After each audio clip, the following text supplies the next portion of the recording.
ಆಜಿ ಮಸಾಲ. ಎಂತ ಅಡಿಗೆಯ ರುಚಿಯಾಗೋ ರಹಸ್ಯವು 20 ರೂಪಾಯಿ. ರೇಣುಕಾಸ್ವಾಮಿ ಕೊಲೆ ಕೇಸ್ನಲ್ಲಿ ದರ್ಶನ್ಗೆ ಶಾಕ್. ಪ್ರಕರಣದಲ್ಲಿ ಪ್ರದೋಷ್ ಮಾಫಿ ಸಾಕ್ಷಿ ಅರ್ಜಿಯನ್ನ ಕೋರ್ಟ್ ಅಂಗೀಕಾರ ಮಾಡಿದೆ. ಈ ಮೂಲಕ ದರ್ಶನ್ಗೆ ಬಿಗ್ ಶಾಕ್ ಇದು. ಅರ್ಜಿ ಪುರಸ್ಕರಿಸಿರೋದ್ರಿಂದ ದರ್ಶನ್ ಅಂಡ್ ಗ್ಯಾಂಗ್ಗೆ ಶಿಕ್ಷೆ ಫಿಕ್ಸ್. ಕೋರ್ಟ್ ಅರ್ಜಿ ಅಂಗೀಕರಿಸಿರೋದ್ರಿಂದ ಕೇಸ್ನ ದಿಕ್ಕೇ ಬದಲಾಗುತ್ತಾ? ಇಷ್ಟು ದಿನ ಆರೋಪಿಯಾಗಿದ್ದ ಪ್ರದೋಷ್ ಈಗ ಮಾಫಿ ಸಾಕ್ಷಿ. ದರ್ಶನ್ ಹಾಗೂ ಇತರೆ ಆರೋಪಿಗಳಿಗೆ ಶಿಕ್ಷೆ ಕಟ್ಟಿಟ್ಟ ಬುತ್ತಿನ ಏನ್ ಆಗ್ಬಹುದು? ಹಾಗಾದ್ರೆ ಈ ಕೇಸ್ನಲ್ಲಿ ಮಾಫಿ ಸಾಕ್ಷಿ ಒಪ್ಪಿದ್ರೆ ಪ್ರದೋಷ್ಗೆ ಷರತ್ತುಬದ್ಧ ಕ್ಷಮಾದಾನ ಸಿಕ್ಬಿಡುತ್ತಾ?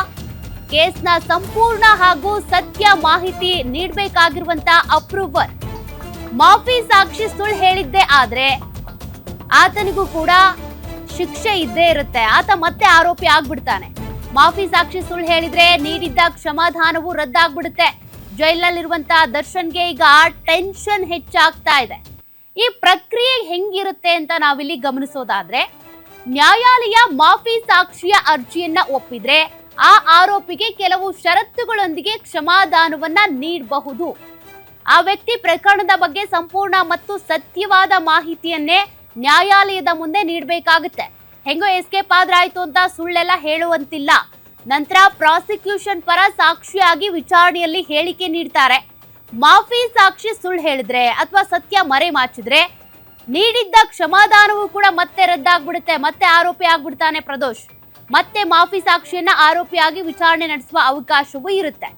ಒಂದ್ ವೇಳೆ ಮಾಫಿ ಸಾಕ್ಷಿಗಳು ಕೋರ್ಟ್ ಮುಂದೆ ಸಾಕ್ಷಿ ನುಡಿದ್ರೆ ದರ್ಶನ್ಗಿರುವ ಅವಕಾಶಗಳು ಏನು ಅಂತ ನಾವಿಲ್ಲಿ ಗಮನಿಸೋದಾದ್ರೆ, ಈ ಮಾಫಿ ಸಾಕ್ಷಿಗಳು ಏನೇನಾಯ್ತು ಅವತ್ತು ಅಂತ ಎಲ್ಲ ಹೇಳ್ಬಿಟ್ರೆ ಮುಂದೇನು? ಹಾಗಾದ್ರೆ ಉಳಿದ ಆರೋಪಿಗಳ ಕಥೆ ಏನು?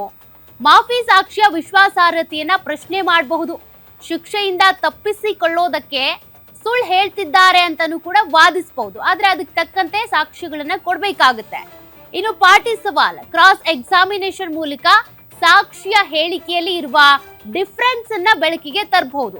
ಆತ ಒಂದೊಂದ್ಸಲ ಒಂದೊಂದು ಹೇಳಿಕೆಯನ್ನ ಕೊಟ್ಟಿದ್ರೆ ಚಾರ್ಜ್ ಶೀಟ್ ನಲ್ಲಿ ಏನ್ ಹೇಳಿಕೆ, ಜೊತೆಗೆ ಈತ ಅಪ್ರೂವರ್ ಆದ್ಮೇಲೆ ಏನ್ ಹೇಳಿಕೆ ಕೊಟ್ಟಿದ್ದಾನೆ, ಅದನ್ನ ಡಿಫರೆನ್ಸ್ ನೋಡೋದ್ರ ಮೂಲಕ ಇಲ್ಲಿ ಡಿಫೈನ್ ಮಾಡ್ಕೋಬಹುದು. ಇನ್ನು ಪ್ರತ್ಯಕ್ಷ ಸಾಕ್ಷ್ಯಗಳ ಕೊರತೆ ಇದೆ ಅಂತ ವಾದ ಮಾಡಬಹುದು. ಆದ್ರೆ ಕೋರ್ಟ್ ಮಾಫಿ ಸಾಕ್ಷಿಯ ಹೇಳಿಕೆಗೆ ಮಾತ್ರ ಅವಲಂಬನೆ ಹೊಂದಿರೋದಿಲ್ಲ.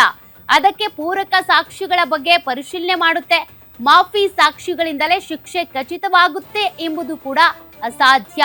ಮಾಫಿ ಸಾಕ್ಷಿಯ ಹೇಳಿಕೆ, ಇತರೆ ಸಾಕ್ಷ್ಯಗಳು, ವೈದ್ಯಕೀಯ ವರದಿಗಳಿರ್ಬೋದು, ಈ ಡಿಜಿಟಲ್ ಸಾಕ್ಷ್ಯಗಳು ಮತ್ತೆ ಸಂಪೂರ್ಣ ವಿಚಾರಣೆಯ ಆಧಾರದ ಮೇಲೆನೆ ಶಿಕ್ಷೆ ವಿಧಿಸಲಾಗುತ್ತೆ.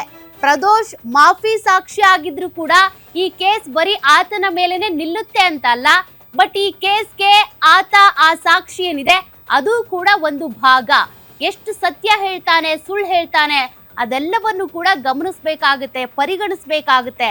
ತದನಂತರದಲ್ಲಿ ಇದಕ್ಕೆ ಸಂಬಂಧಪಟ್ಟಂತೆ ಕೇಸ್ನ ಪ್ರಕ್ರಿಯೆಗಳಿರ್ಬಹುದು ಮತ್ತೆ ಶಿಕ್ಷೆಗೆ ಸಂಬಂಧಪಟ್ಟಂತೆ ಏನು ಅದೆಲ್ಲವೂ ಕೂಡ ಡಿಸೈಡ್ ಆಗ್ತಾ ಹೋಗುತ್ತೆ. ಒಟ್ನಲ್ಲಿ ಈಗ ಸಂಕಷ್ಟ ಅಂತೂ ಕಟ್ಟಿಟ್ಟ ಬುತ್ತಿ ಈ ಉಳಿದಿರುವಂತ ಆರೋಪಿಗಳಿಗೆ. ಕಾರಣ ಪ್ರದೋಷ್ ಮಾಫಿ ಸಾಕ್ಷಿ ಅಂತ ಪರಿಗಣನೆಗೆ ತೆಗೆದುಕೊಂಡಿದ್ದಾಗಿದೆ.